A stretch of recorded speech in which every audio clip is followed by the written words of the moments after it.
જય ગાય માતા મિત્રો, આ વહેલી સવારે વિયાણી છે. દરેક મિત્રોને નમ્ર વિનંતી, ગાયો હવે રખડતી મોકલી દેશે, કૂતરો હેરાન કરે છે. એમનું દૂધ ખાવું છે તો માલિકને સારી લાગેલા ગાય શીલે બોંધે રાખવી નમ્ર વિનંતી. જય દ્વારકાધીશ. જીવ દયા પ્રેમી દવનભાઈ ઠાકોર ડીસા. પ્રેમી દવનભાઈ ઠાકોર ડીસા. મિત્રો વહેલી સવારે આ ગાય માતા વિયાણી છે, પણ ગાય આઘાતે છે એટલું છે, કૂતરો હેરાન કરે છે. એટલે દરેક મિત્રોને નમ્ર વિનંતી કે ગાયો રાખવાવાળાને નજર રાખવી જોઈએ. દૂધ ખાવું હોય તો સારું લાગે છે. માલિકને એના ખૂંટે બોંધવી જોઈએ.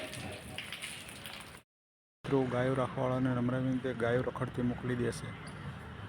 આ ગાય રસ્તામાં વિયાણી મારી નજર પડી, કૂતરા હેરાન કરે છે. જીવ દયા પ્રેમી જવનભાઈ ઠાકોર ડીસા. દરેક મિત્રોને નમ્ર વિનંતી. લેતો ઓસર મોઢામાં બચ્ચાને આવતો જ નહીં. ગાય માતા, જો દરેક મિત્રોને નમ્ર વિનંતી, આ ગાય માતાને રખડતી મોકલી દેશે અને આ કૂતરા હેરાન કરે છે. બે હાથ જોડીને નમ્ર વિનંતી.